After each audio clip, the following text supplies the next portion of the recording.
제가 이전에 얘기했던 그 1년 만에 고시 패스한 3명의 친구들이라는 얘기를 아마 기억하실지 모르겠는데요. 그 이제 우리 절에 들어가서 고시 공부하는 사람들이 종종 있잖아요.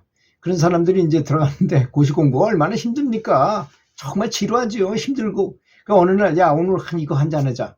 그래서 둘이 술을 먹고 떡이 돼가지고 법당에 막 부시고 뭐 이렇게 난리 쳐가지고 오바이트도 해놓고 막 그래가지고 주지 스님이 당장 너네들 나가라. 근데 가만히 이놈들이 생각해 보니까 저 주지 스님도 큰 스님한테는 꼼짝 못 하거든요. 그래서 잘 챙기고 냄새 안 나게 잘 정리하고서는 그 암자에 찾아갔어요. 큰 스님 계신 대로 가가지고 낙적절을 하면서, 아이고 스님, 우리 저 이러이마저마 해가지고 지금 당장 쫓겨나가게 생겼는데요. 우리 좀 구해 주십시오. 그랬더니 이제 그 주지한테 얘기해가지고 있게 하면서 그 연부를 하게 만들었다 그랬잖아요. 그랬더니 공부하면서 연부를 같이 하다 보니까 이게 공부는 좌측 내로 하는 거잖아요. 우측 내까지 연동이 되는 거예요. 전내 활동이 되다 보니까. 그래서 법당에서 요사책까지, 자기들 공부하는 요사책까지 오는 중간에 이게 굉장히 많은 아이디어가 떠오르는 거예요. 아이디어는 시험 문제가 나올 것 같은 게 자꾸 떠오르는 거라. 그래서 이 친구들이 그런 것만 이제 1년 만에 합격한다고 그랬으니까 큰 스님께서 그런 것만 모아가지고 공부를 해가지고 1년 만에 다 합격했다 그랬잖아요. 그 이제 그때 딱딱 떠오르는 거를 기록해 그것만 중점적으로 공부해서 그렇게 몇 년 해도 어려운 고시 패스를 3명이 다 한 번에 합격했다는 말, 그 말 기억하실 겁니다. 지금은 이제 이번 시간에 할 얘기는 운해를 발달시켜가지고 엄청난 대작을 쓴 작가들에 대한 얘기를 좀 하도록 하겠습니다. 이거 좀 잘 들어두시면 굉장히 유용할 것 같아요. 이제 우리가 생각할 때 글을 잘 쓰고 작가를 잘 해가지고 스토리가 아주 멋진 감동적인 스토리나 이런 걸 잘 써가지고 세계적인 베스트셀러가 된 사람들은 뭐 공부를 많이 해서, 물론 공부 많이 해야 됩니다. 당연히 그쪽 방면에 잘 알아야지만 지혜가 나오는 건 맞지만 운해가 가지고 있는 창조성을 이용하지 않고는 그렇게 할 수가 없어요.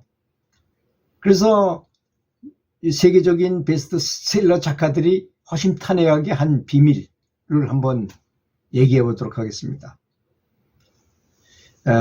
우리가 잘 아는 책 있죠. 크리스마스 캐롤 또는 구두쇠 스크루지 영감 나오는 거, 뭐 개과천선한다는 그런 찰스 디킨스 있잖아요. 참 많이 썼죠. 좀 유명한 책을. 근데 그 사람이 고백을 했어요. 뭐라고 그랬느냐. 책을 많이 읽어서 남의 책을 베껴가지고 뭘 했다고 할까요? 아닙니다.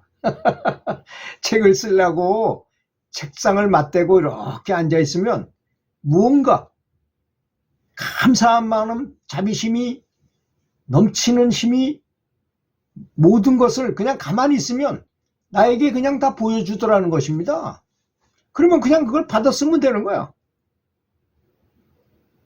그냥 그렇게 해서 나온 게 이렇게 크리스마스 캐롤이나 뭐 이런 유명한 아주 세계적인 베스트셀러를 만들어낸 게 했다는 것입니다. 물론 그것만 있는 게 아니잖아요. 찰스 디킨스는. 또 이탈리아를 대표하는 위대한 오페라 작곡자였던 푸치니 있죠. 푸치니. 참 유명한 곡이 너무나 많은 사람이잖아요. 그분이 자기의 대표작인 나비 부인을 작곡하고 난 다음에 자기가 스스로 고백을 했어요. 나비 부인이라는 그런 극작은 신이 말해준 것이다. 나는 그걸 단지 종이에 옮겨놓은 도구에 지나지 않았다. 나는 신이 말한 걸 이렇게 옮기는 도구에 불과했다는 것입니다. 또 더 놀라운 얘기 있죠. 폴 맥카트니 아시죠, 여러분? 비틀즈에. 이 사람이 이제 비틀즈가 인기를 끌어가지고 굉장히 많은 곳을 다니면서 공연하다 피곤해가지고 웨일즈에 있는 자기네 집, 옛날에 자기가 살았던 그 고향집에 어머니가 계신 곳에 가서 2층에 가서 잠을 잤어요. 피곤하니까. 자다가 꿈결에 어떤 음악을 듣게 됩니다. 그래서 얼른 오선지에다 그렸어요. Yesterday 아시죠, 여러분들? 나나나나나나나 이 곡을 그걸 이렇게 꿈속에서 들은 걸 그냥 적은 거예요. 그래가지고 돌아와가지고 비틀즈 친구들하고 같이 작사를 해가지고 Yesterday라는 걸 딱 발표를 했어요. 그리고 이 친구가 공연할 때마다 사람들한테 얘기합니다. 여러분, 누군가 이 곡을 아는 분이 혹시라도 계십니까? 하고 자꾸 물어봤다는 겁니다. 왜? 자기가 들은 걸 썼으니까. 근데 그게 외부에서 들린 게 아니고 자기 내면에서 들린 거죠. 내면에서 그런 소리가 들은 걸 가지고 작곡을 했는데 그게 세계적인 유명한 곡이 안 되겠습니까? 생각해 보세요. 우리는 그런 교육에 대해서는 안 하면 교육을 받질 않아요. 그렇지 않습니까? 대표작 허조구를 발표해가지고 1976년에 노벨 문학상을 받은 바 있는 미국의 유명한 소설가였던 벨로는 소설을 쓸 때 나는 그저 영매자와 같은 느낌이 든다. 그냥 이미지가 떠오르고 그리고 말이 되어서 나오면 그냥 그걸 쓰는 거야.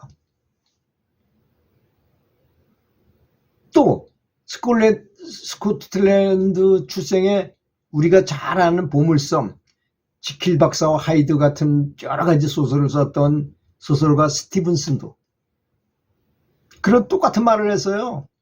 내가 쓴 스토리는 의식적으로 내가 쓴 것은 아니다. 모두가 브라운이라든지 페미리아라는 이름으로 내 꿈속에 나온 사람들이 꾸며낸 일을 내가 그냥 스토리로 엮었을 뿐이다. 또 1950년도 활약했던 영국의 동화작가 이니드 브라이트는 2주일에 한 권꼴로 줄줄이 잇따라서 내용이 뛰어난 베스트셀러들을 계속 책을 썼어요. 그래가지고 이게 너무 신기하잖아요. 어떻게 2주 만에 책 한 권씩 나올 수 있는 게 이게 도저히 보통 사람은 생각하지 못하는 거잖아요. 그녀의 이 같은 초인적인 생산성의 비밀은 모두 다 운에서 이미지로 이렇게 보여주는 거를 그대로. 그래서 이제 물어봤어요, 기자가. 아니, 우리는 다른 사람은 한 달에 한 권 쓰기, 한 달에 한 권에 1년에 한 권 쓰기도 어려운데 어떻게 그렇게 줄줄이 책을 써낼 수 있습니까? 하고 이제 그 이니드 브라이튼한테 물어봤어요. 그랬더니 그녀가 다음같이 대답을 했다는 것입니다. 나는 책을 쓰려고 할 때 등장인물은 누구인가? 이야기는 어디서 시작해서 어디서 어떤 일이 일어날까? 나에겐 아무런 아이디어나 뭐 생각도 없다는 거예요. 내가 이제 타이프라이터를 무릎 위에 놓고 몇 분 동안 눈을 감고 이렇게 명상에 잠긴답니다. 그러면 등장인물들이 실제로 아이들을 보고 있는 등장인물들인 아이들이 거기 나와야 되는 자기가 써야 되는 소설 아이들이 실제로 보고 있는 것처럼 눈앞에 나타나서 다가오는 걸 그대로 쓰는 거예요. 그걸 가지고. 여러분, 그렇다면 참 우리는 지금 이제 우리의 교육이 어느 쪽으로 가야 되는지에 대해서 이게 보여주는 글이라고 저는 생각해요. 여지까지 우리는 공부를 전부 4선지, 5선지, 손다형이라든지 이런 공부를 했어요.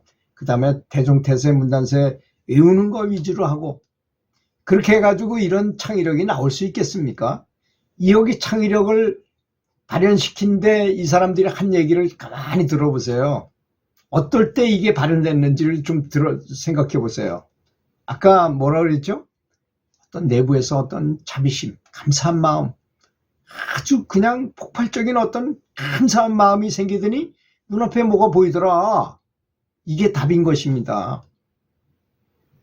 그래서 저는 명상하는 사람이나 연불 하는 사람이나 또는 어떤 기독교의 기도를 하는 사람도 감사한 마음으로 예수님도 오병이어의 기적을 행하실 때 하나님한테 아주 감사하면서 기도하셨어요. 이 감사한 마음이 없으면 이런 게 발현될 수가 없다는 거예요. 물론 저는 신통력을 발현시키라고 하는 말씀이 아닙니다. 신통력 중에 가장 놀라운 신통력은 지혜인 것입니다. 그렇잖아요?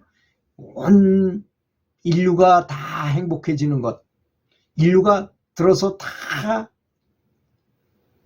그 책을 봐가지고 감동을 느낄 수 있는 글을 써가지고 사람들이 의식을 굉장히 올릴 수 있으면 그야말로 큰 보시겠죠. 큰 봉사활동이고, 그렇지 않습니까? 그렇게 하려면 사랑과 감사, 이 두 날개를 펼쳐야 날아오를 수 있다는 것입니다. 들어주셔서 감사합니다.